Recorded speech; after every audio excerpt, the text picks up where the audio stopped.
Pai do Senhor, meus irmãos, hoje iniciaremos nosso estudo sobre geografia e história do povo hebreu. A nossa introdução diz assim: o que é mais importante, correr ou crescer? Há muitos crentes envolvidos nos trabalhos da igreja, mas poucos desenvolvidos na vida cristã. Isso significa que são muitos integrados, mas poucos íntegros. Não podemos confundir o envolvimento com crescimento, nem tampouco atividade com santidade. Existem na igreja aqueles irmãos que de tanto fazer algo não conseguem ser alguém, e de se preocupar tanto com quantidade não conseguem ter qualidade. E são aqueles que não têm o menor tempo para estudar a palavra, porque estão muito ocupados com o trabalho da igreja, de tanto se envolverem com a obra de Deus, se esquecem do Deus da obra. São aqueles que são donos de quase todos os cargos da igreja e assim alegam não terem tempo para estudar a Bíblia. É certo que tais crentes, embora tão ativos na obra de Deus, ainda não cresceram espiritualmente. Possivelmente, nunca crescerão. Eles serão muito ativos e ocupados demais para parar e pensar que têm a urgente necessidade de crescer espiritualmente. 2 Timóteo 2:15. Em Lucas 10:40 ao 42, temos um bom exemplo disto. Enquanto Marta estava ocupada com a quantidade fazendo algo, Maria buscava na qualidade ser alguém, escolhendo a melhor parte que não lhe seria tirada. Ser vem antes de fazer. Envolvimento no trabalho não pode de maneira alguma tomar o lugar do crescimento espiritual, mas crescimento exige estudo sério e metódico da palavra de Deus. Espiritualmente, isto é maturidade cristã, não é fruto de acaso, mas sim de uma vida moldada pela Bíblia, pela palavra de Deus. Segundo Pedro 3:18. Segundo Pedro 3:18, para a gente iniciar, Antes crescei na graça e conhecimento da nosso Senhor e Salvador Jesus Cristo.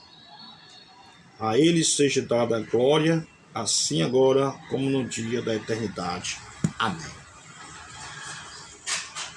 Então, meus bons irmãos, o que é geografia, A geografia da história, ela situa o drama humano no tempo, Pelas asas da cronologia, leva-nos a acompanhar os passos dos nossos ancestrais até os nossos dias.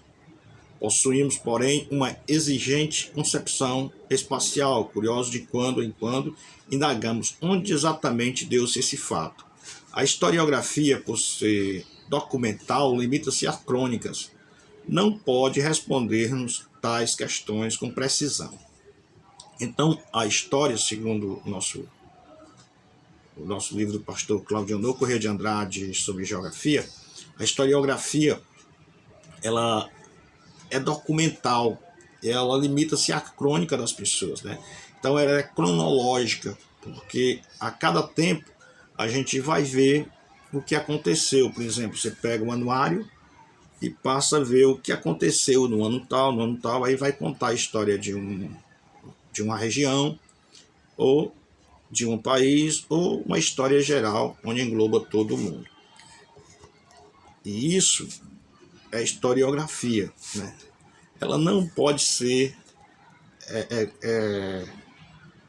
totalmente correta. Por quê? Porque é baseada em crônica, Limita-se ao que o cronista escreveu, Por exemplo, um repórter vai e defende um tal partido, Como a gente é comum. Então ele vai falar bem daquele partido, ao passo que ele vai falar mal do outro. Daqui a 100 anos, se a gente pegar essas mesmas reportagens, a gente vai pensar que uma coisa era diferente da outra, Então a historiografia, ela não é 100%, mas contra mas conta o que de fato aconteceu naquele tempo através de relatos. Então, nós podemos também recorrer à geografia, né? A geografia, ela vem de geoterra, né? E grafia é descrição. Então, a geografia é a descrição da Terra, né? E ela situa-se nos palcos da tragédia humana, né? Dá-se uma ideia mais ampla e mais clara do nosso passado. Através dessa ciência, trilhamos os caminhos dos nossos pais e demarcamos os raios de ação de nossos filhos, né? Isso é, onde aconteceu, como aconteceu, né? E qual local, perto de quê, né? Então, isso a gente situa melhor os acontecimentos, né? Mas qual a finalidade entre a história e a geografia, né? A Frânio Peixoto responde: a geografia será assim a ciência do presente explicada pelo passado, né?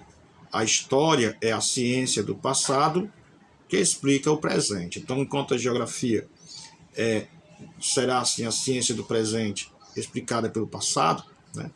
Porque o Brasil é Brasil, porque a França é França, porque a Europa é Europa, né? A história, a ciência do passado que explica o presente, né? Então, por que nós estamos aqui hoje, né? Por que nós falamos português? Por que nós moramos aqui? Por que nós, né?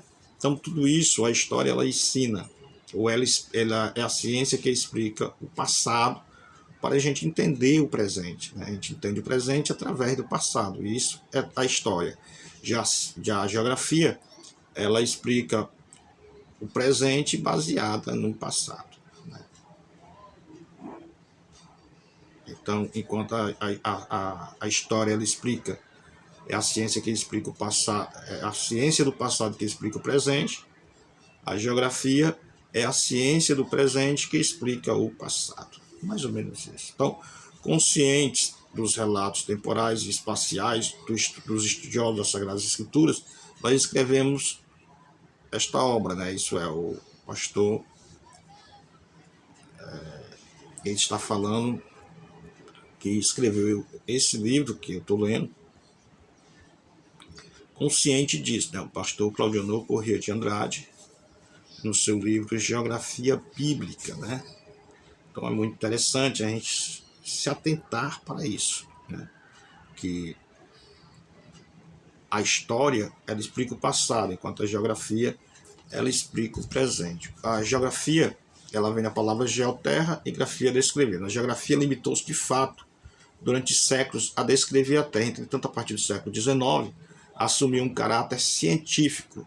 Não mais limitou-se à descrição, passou também a explicar os fatos, né? No entanto, as definições variam de autor para autor. Para o alemão Alfred Hentel, a geografia é o ramo de estudos, a diferenciação regional da superfície da Terra, das causas dessa diferenciação. Richard Hadsorn, né, declara ser o objetivo da geografia proporcionar a descrição e a interpretação de maneira precisa, ordenada e racional do caráter variável da superfície da Terra. Antes das definições, porém, carecem de consenso sobre o que se entende por superfície da Terra. A Enciclopédia Mirador Internacional pondera: tomar como tal apenas uma face exterior da camada sólida líquida iluminada pela luz do Sol equivale a suprimir o campo de interesse geográfico, as minas e a atmosfera. Nesta ocorrem os fenômenos meteorológicos e se configuram os tipos climáticos de profunda influência na vida de todos os seres particulares. Então, o pastor ele passa a descrever que em cada época a geografia se limitou a um espaço, né? A geografia, a ciência de que nós conhecemos como geografia hoje, ela sempre evoluiu, né?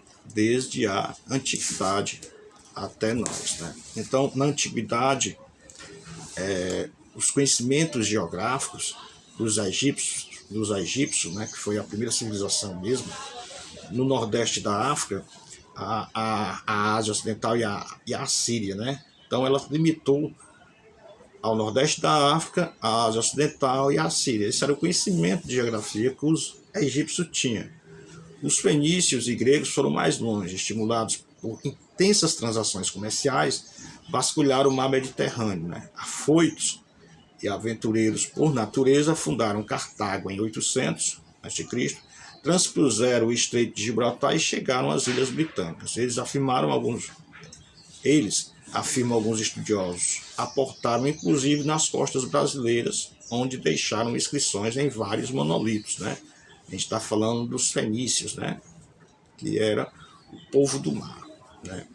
Mas, comedidos, os gregos, eles limitaram-se à região do Mediterrâneo, fundaram diversas cidades, entre as quais tem Massília, o atual Marsella, e Alexandre Magno foi quem alargou os conhecimentos geográficos dos helenos, em virtude de sua rápida e fulminante e dilatadas conquistas. Saindo da Macedônia na Europa Ocidental, ou seja, na Europa Oriental, ele alcançou a Índia no extremo Oriente. Renomados pensadores gregos dedicaram-se ao estudo da geografia e Pítias, Heródoto, Hipócrates, Anaximandro, Tales, Eratóstenes e Aristóteles concebiam os oceanos unidos em uma só massa líquida e os continentes em uma só massa de terra. Então, o primeiro conceito seria corroborado por navegadores europeus do século XVI, aliás, 15 e 16. Então, eles imaginavam, o que os gregos imaginavam, os primeiros geógrafos? Que a Terra era formada por uma só massa de terra e por uma só massa de líquidas, né? Que eram os oceanos. Já em Roma, pragmáticos, os romanos não limitaram o mundo conhecido pelos gregos, foram além. Em virtude de suas vastíssimas conquistas, alargaram sobremaneira os conhecimentos geográficos. De então, os seus generais expansionistas, né, elaboraram manuscritos acerca de novas possessões romanas. Júlio César, por exemplo, escreveu comentários sobre a guerra entre os gauleses, obras riquíssimas em informações geográficas. Políbio e Estrabão deixaram importantes tratados geográficos. Os tratados de Estrabão, aliás, são tão abalizados que foi chamado o pai da geografia. Sem os seus apontamentos, os geógrafos posteriores encontrariam enormes dificuldades para elaborar descrições mais acuradas da Terra. Na Idade Média, né? Agora a gente já está em Roma. Na Idade Média, como era a geografia na Idade Média, né? Na Idade Média, a geografia não progrediu na Europa durante a Idade Média, né? Detentor do monopólio cultural, o clero só transmitia ao povo as informações que, segundo seu critério, estivesse em conformidade com os textos sagrados. E com as tradições católicas, apesar das cruzadas, a Terra Santa não houve progresso sensível nas informações geográficas. Muitos conceitos bíblicos foram deturpados nessa época pela Santa Sé. Os padres ensinavam ser a Terra plana, com uma despropositada alusão à mesa do tabernáculo. Afirmavam também ser o Sol o centro do universo, a interpretar erroneamente uma passagem do livro de Josué. Censurados, os escritos de Marco Paulo em nada contribuíram para o desenvolvimento da geografia. Os povos pagãos, entre tantos, livres dos tentáculos de Roma, apresentaram notáveis progressos nessa ciência, notadamente os Vikings. Com o islamismo, os conhecimentos geográficos foram dilatados. Os árabes chegaram à China, embrenharam-se na Rússia e dominaram a África. Ibn Haldun deixou importante obra contendo preciosas descrições das terras conquistadas pelos maometanos. A geografia para o Islã é uma ciência agradável a Deus por facilitar a peregrinação dos fiéis à Meca. E nos tempos modernos, né? O que o pastor Claudio fala sobre a geografia nos tempos modernos, com as descobertas dos novos continentes, Portugal e Espanha, deram inestimável contribuição à geografia. O capitalismo mercantilista do século XV, XVI e XVII levou ambos esses povos ibéricos às mais remotas regiões do globo. O descobrimento do Novo Mundo marcou de forma definitiva o fim de uma era de obscurantismo Finalmente, o homem redescobria uma verdade elementar dita dos séculos VIII a.C. pelo profeta Isaías. A Terra é esférica. Galileu, enfim, tinha razão que a Terra era esférica. No século VIII a.C., vão enfatizar, Isaías já ia contra o clero e dizia, não, a Terra é redonda, né? A Terra é esférica, aliás. E já Galileu, ele confirma as palavras de Isaías ao demonstrar que a Terra era esférica. A partir dos feitos de Colombo, Vasco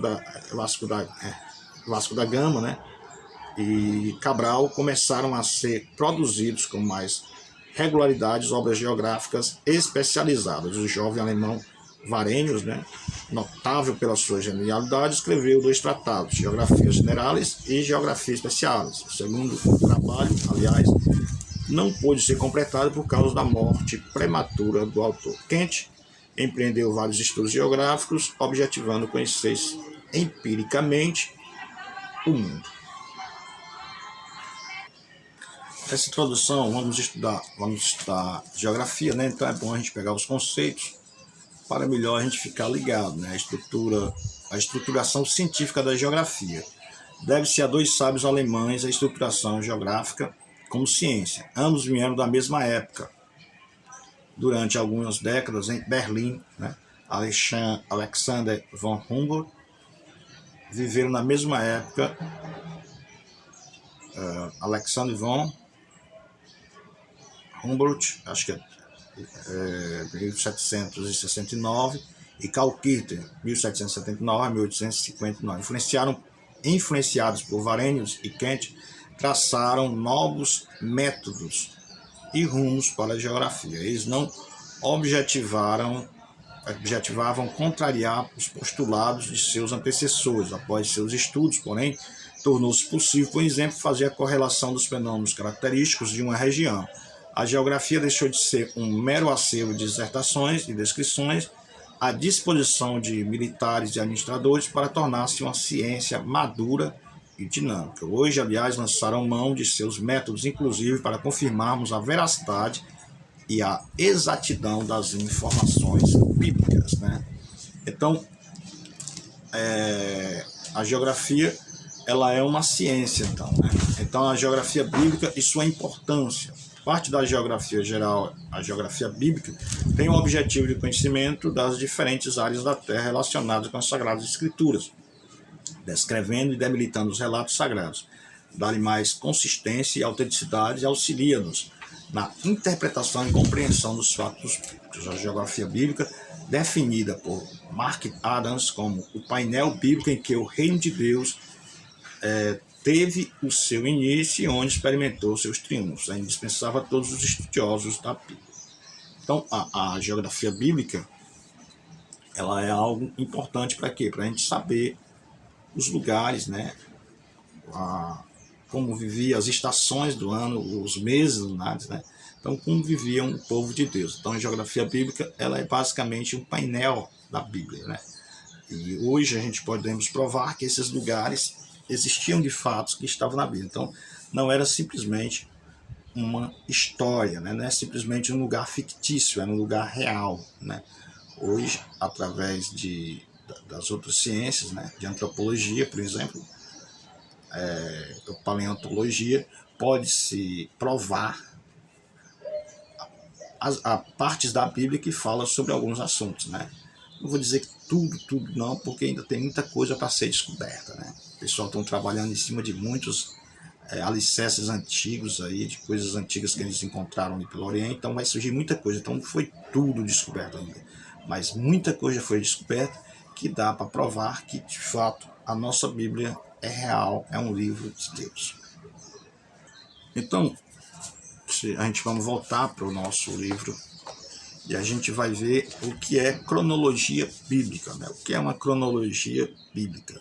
A cronologia é a ciência que estuda a localização dos fatos no tempo, né? A cronologia, se a gente voltar para o início, quando a gente começou a falar, em que ano aconteceu tal fato, né? Ou o que aconteceu em tal ano, né? A gente pode voltar no tempo através da cronologia. E a cronologia, ela descreve a localização dos fatos no tempo, né? Na Bíblia Sagrada não encontramos uma cronologia exata, porque Deus ocultou essas datas aos filhos dos homens, né? Então Deus quis que esses fatos se tornassem conhecidos por gerações futuras, mas não quando aconteceram. A genealogia dos hebreus nem sempre são completas, pois mencionam só os nomes dos personagens destacados, omitindo pessoas de pequena importância. Por exemplo, em Lucas 3:36 encontramos um Cainã que não aparece na genealogia de Gênesis 11, 12 ao 14. 11 do 12 ao 14. Isso mostra que não podemos datar os acontecimentos em cima dessas genealogias registradas por Mateus. Omissões claramente entre Jorão e Uzias, Acasias, Joás e Amazias, não aparecem. E Joaquim é omitido no versículo 11. Isso não significa que haja falhas ou esquecimento dos escritores sagrados, porque uma narrativa não contradiz a outra, mas sim completa. Os textos se harmonizam entre si. Isso acontece porque o propósito de Deus é a redenção humana e não fazer da Bíblia um jogo de quebra-cabeças, né? Então a Bíblia ela se complementa, a Bíblia ela se junta, né? De forma um todo, né? Então a gente não podemos basear nas genealogias bíblicas assim sobre tempo, né? Porque lógico, quem vai receber mais atenção, o que vai ser mencionado, é os nomes, né, dos mais importantes, dos mais influentes, que fizeram parte das suas gerações. Aqueles menos influentes e que pouco trabalharam nas suas gerações, assim, no sentido de conhecimento, no sentido de divulgação do reino de Deus também, são omitidos, né? Não tiveram tanta relevância, mas os mais relevantes foram escritos, né? Cronologia bíblica também, a gente pode dizer que os livros não estão em ordem cronológica, os livros da nossa Bíblia, né? E isso porque Deus ele não se preocupava em informar, simplesmente em dar informações à humanidade, mas o objetivo de Deus é a redenção da humanidade, contar a história do homem e a sua redenção através de nosso Senhor e Salvador Jesus Cristo. Então a gente vê que muitas pessoas hoje, estudiosos, renomados, eles querem a Bíblia como um jogo de quebra-cabeça, né? Vou juntar uma parte aqui, uma parte ali para poder compreender e tal. E não é assim que funciona, né? A Bíblia não se funciona como um joguinho de quebra-cabeça. É mais do que um jogo de quebra-cabeça. É a palavra de Deus. A gente tem que ter em nossas mentes que a vontade de Deus, que a revelação de Deus está nas Sagradas Escrituras. Uma vez falando sobre cronologia, vamos logo direto o fértil crescente, né?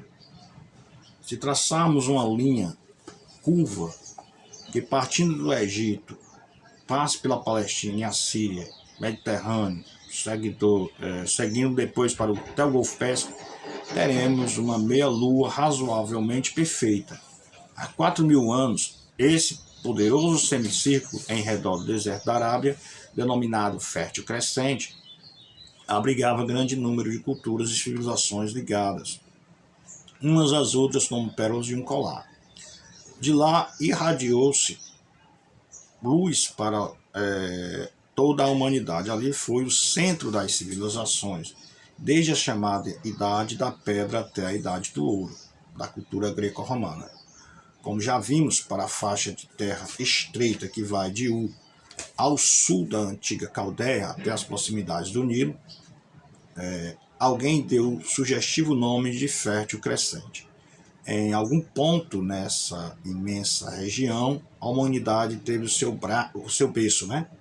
Antes e depois do dilúvio. Civilizações importantes, tais como a Suméria, a Cádia, a Aramita, aí nasceram e daí saiu, levando progresso para outras partes da Terra. Tigre e Eufrates no Oriente e no Ocidente ligavam-se por estradas reais, que se passava por Harã, Alepo, Damasco, Jerusalém e alcançava o Egito. Abraão cobriu esse trajeto e chegou ao rio Nilo. Caldeia, Assíria, Egito se tornaram potências. Essas potências disputavam em campo de batalha o domínio do mundo. Canaã estava no centro dessas potências, entre a Mesopotâmia e o Nilo. A terra de Canaã era uma passagem obrigatória tanto para os assírios e caldeus quanto para os egípcios. Sendo assim, Canaã se tornou o centro do fértil crescente.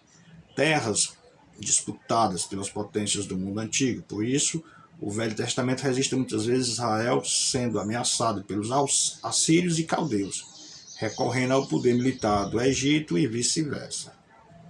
Quando Nabopolassar, auxiliado por Ciaxares, eu acho que é esse o nome, rei dos persas, destruiu Nínive e sepultou o grande império assírio nas suas bases do império caldeu, com capital em Babilônia.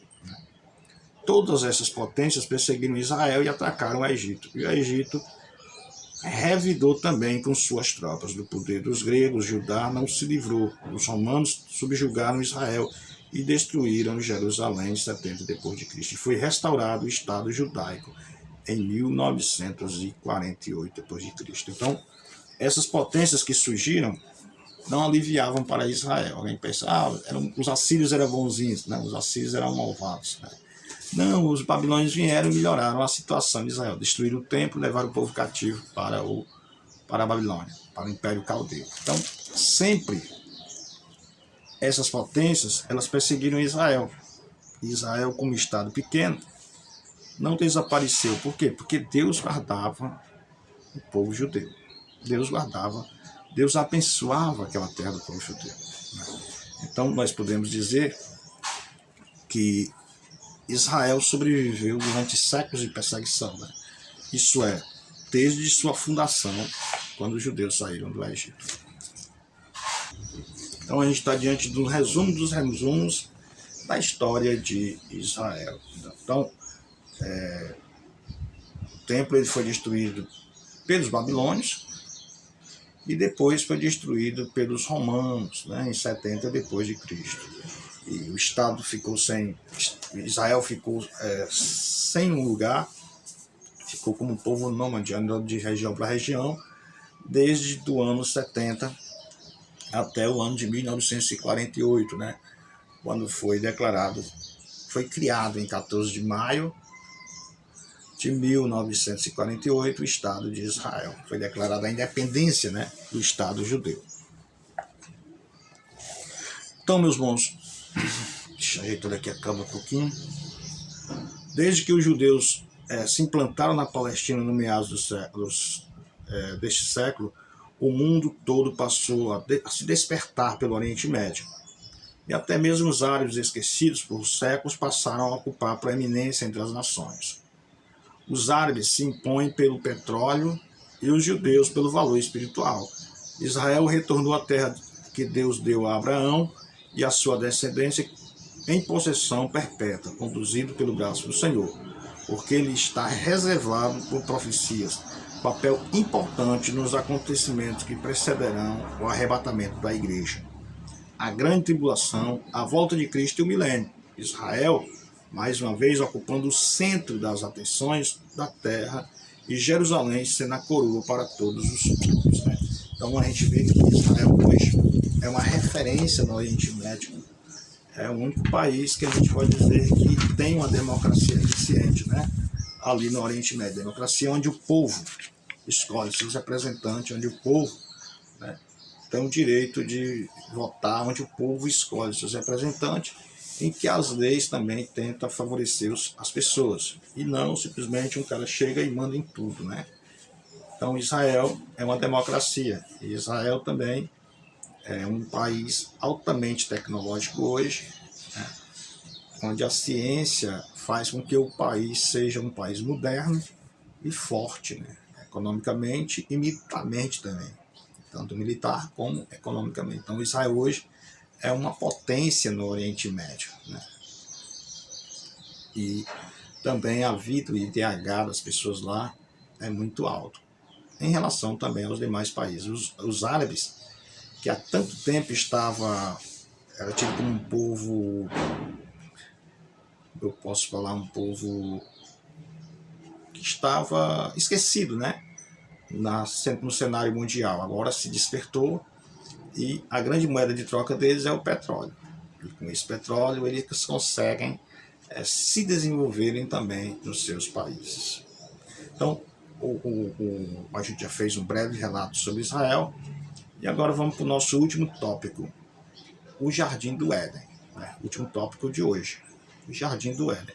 Onde se localizava o Jardim do Éden? Será que o Jardim do Éden se localizava na cabeça dos nossos pais, Adão e Eva? Será que o Jardim do Éden era só um pensamento, era só um estado de espírito e não um lugar real? Porque hoje muitas pessoas dizem que o céu não é um lugar real, é apenas um estado de espírito, né?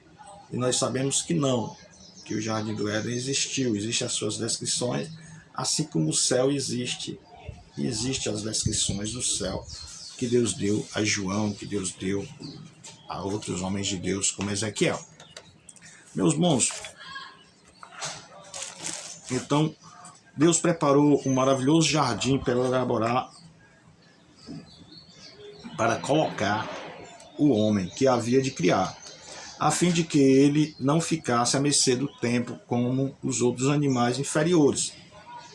Então a terra já estava criada, a terra estava toda criada.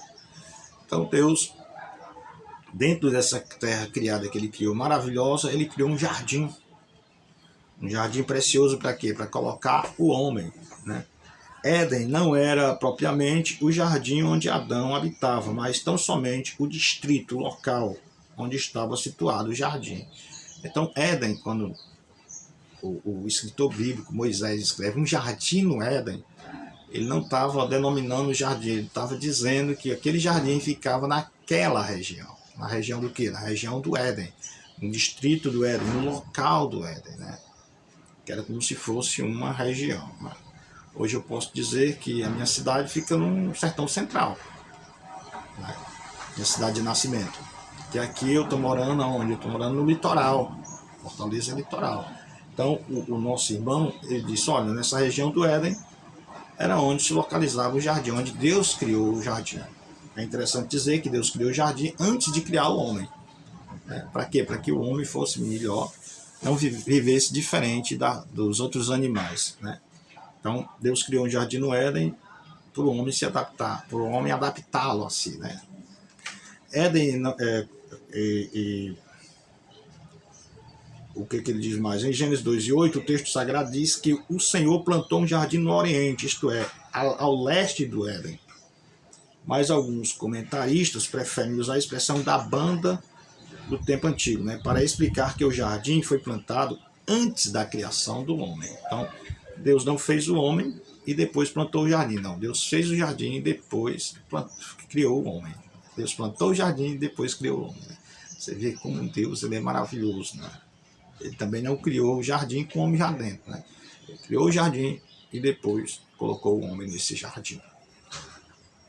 Eu posso também dizer que a palavra paraíso é sinônimo de Éden. Ela ocorre apenas 3 vezes na Bíblia. E todos no Novo Testamento, todos no Novo Testamento, como designação do céu, habitação do povo de Deus. Lucas 20. 2 Coríntios 12:2 e Apocalipse 2:7. Então, o paraíso tornou-se sinônimo de céu, né? Tornou-se sinônimo de lugar para descanso dos cristãos, dos santos, né? E tanto no Novo Testamento ele tem essa designação, né?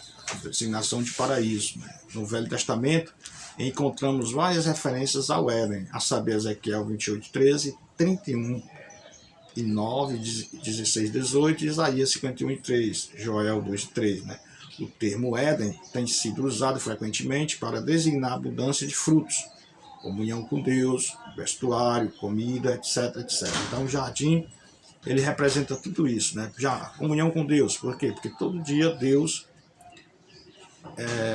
ele ia visitar Adão ali no Éden. Era uma visita ilustre que o nosso irmão Adão tinha todos os dias, né? Deus, ele ia visitar Adão no Éden, é conversar com Adão. Já pensou que visita maravilhosa, né? Todo dia, Adão e Eva se arrumavam.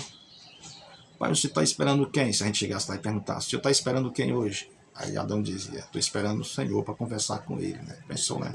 Cara a cara, se conversar com Deus, né? É muito maravilhoso, né? E nesse sentido, o Éden ele é sinônimo de comunhão, ele é sinônimo de abundância, né? Ele é sinônimo de coisas boas para nós, de comida, vestuário, de bênção. E também o Éden, o paraíso, ele é sinônimo da igreja, né? A igreja é o Éden de Deus, né? O Éden de Deus aqui na terra, o paraíso, né? Assim como Deus visitava todo dia o jardim do Éden, assim Deus visita toda hora a sua igreja. A igreja às vezes está parada, às vezes está lenta, às vezes o culto não está funcionando direitinho. Eu me refiro às pessoas também, né? Lógico, não é o local que vai trazer a presença de Deus, mas as pessoas. Muitas vezes naquela reunião assim, aí Deus vem e enche, né? A gente do Espírito Santo, né? Então fala com a gente, alegra, né? Então o que alegra a igreja é a presença de Deus, e o que alegrava Adão e Eva e tirava suas dúvidas e fazia com que ele visse que ele estava no lugar correto era justamente isso, a presença de Deus. Se você tirasse a presença de Deus do jardim, ou sem a presença de Deus, o jardim seria apenas um lugar, não um paraíso, né? O que nos faz, que faz o paraíso ser paraíso, é a doce presença de Deus. Pede essa câmera, coloca ele aqui. Então, onde se localizava o Éden, meu irmão? Onde ficava essa região? Né? Muitos esforços eles têm sido gastos inutilmente com as tentativas de encontrar geograficamente o local exato do Jardim do Éden, mas tudo isso tem sido em vão, né? A Bíblia nos faz saber que quando Adão pecou, Deus os expulsou do Éden e guardou o jardim, colocando ali espadas inflamadas, querubins, a fim de protegê-lo. Sendo assim, é inútil o homem procurá-lo, né? Porque se Deus o escondeu de Adão, esconderá também da sua posteridade que herdou o seu pecado e a natureza caída e pecaminosa. O certo mesmo é que a descrição dada na Bíblia não encontra solução na geografia atual, né? Então, se você pegar a geografia da Bíblia e ver a geografia atual, a gente vai ver que não tem solução. A gente não vai localizar nunca o Jardim do Éden. A gente vai ter uma vaga geografia psicológica, né? A gente vai saber onde ficava mais ou menos, mas o local exato não. As transformações que o solo sofreu muitas vezes, alterando fundamentalmente a sua configuração pelo levantamento de montes e aparecimento de valos em alguns lugares, e mudando o curso dos rios, etc., explicam por que os dados bíblicos não encontram-se paralelo na geografia atual. Então, se a gente pegar os dados bíblicos e a geografia atual, eles não vão bater, assim, no sentido de você localizar, né, através do GPS, onde fica de fato o paraíso. A gente sabe também que muitas lendas foram criadas, né, sobre o local original do homem. Os gregos foram atrás desse elo perdido, eles chamavam de elo perdido os gregos, né? E saíam atrás, e quem encontrasse, encontrava a fonte da juventude, a eternidade, e assim fez com que eles corressem atrás. Mas as coisas espirituais não se discernem materialmente, elas se discernem espiritualmente. Então é inútil o pecador procurar uma solução humana para o seu problema espiritual. Então nunca vão achar a localização exata do Éden, nunca. Né? Por quê? Porque Deus escondeu. Para quê? Porque Adão não voltasse mais a falar. Para Adão se lembrasse daquilo só no seu psicólogo, na sua mente, mas não voltasse a gozar do mesmo privilégio de antes. Né? Então, a localização exata nós não temos, mas nós temos o quê? Suposições. O que é suposição? É onde pode ser e pode não ser. Onde talvez esteja ou onde não seja. Pode ser e pode não ser, né? mas é a opinião, e a opinião da gente é nossa, né? Então a primeira opinião é que alguns acreditam que o lugar conhecido por Mesopotâmia, Mesopotâmia é um nome grego, né? Que significa meso, entre, potamos, rio, né? Mesopotâmia é entre rios. Ele representa o antigo lugar do jardim, né? Outros pensam que o local mais provável seria a Alta Armênia, onde tem sua origem os dois únicos rios restantes dos 4 que regavam o jardim.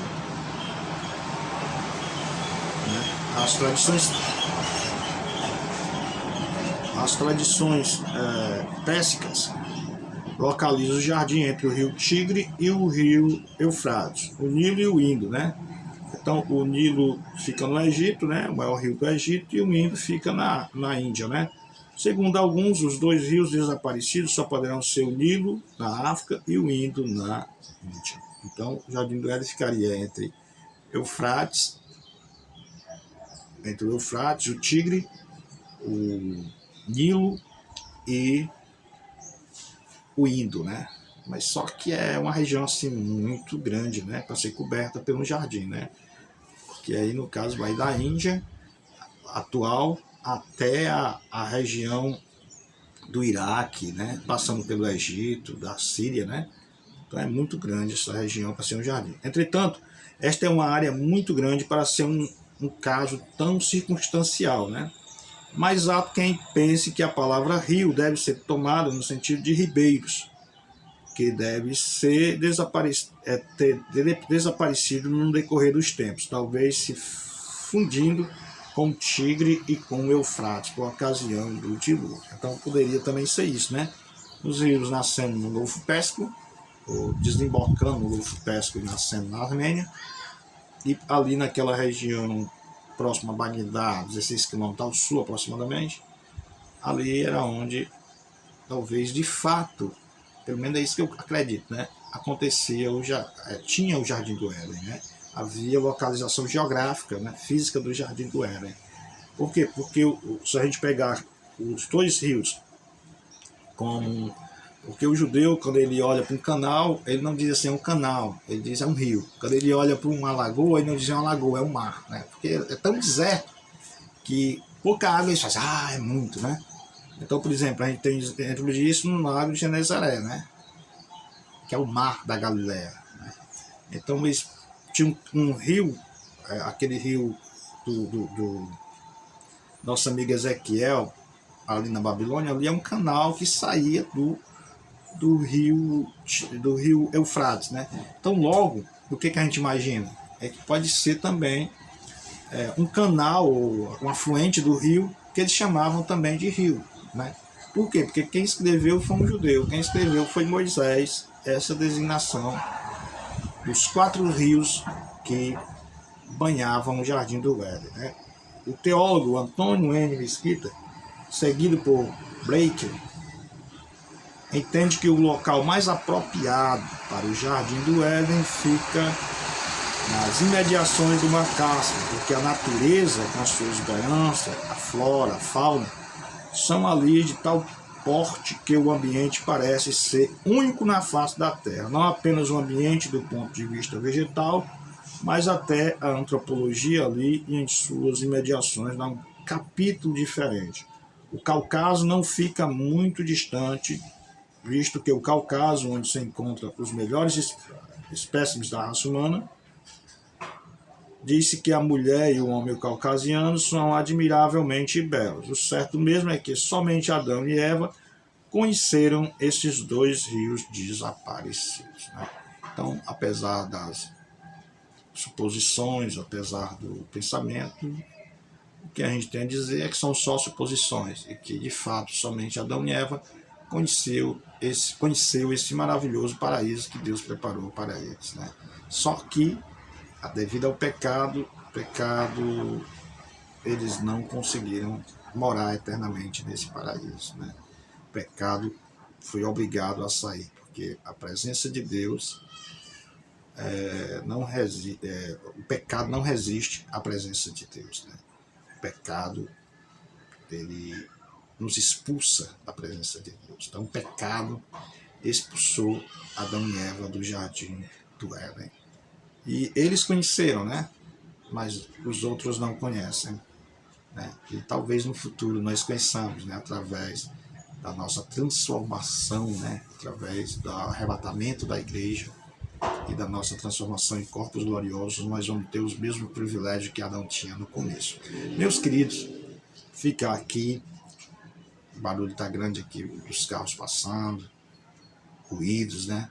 Mas Deus é maior, Deus é melhor, Deus é bom, né? Para conosco, para com Israel, seu povo. Deus abençoe a todos vocês, Deus abençoe essa igreja, Deus abençoe a cada crente. Amém.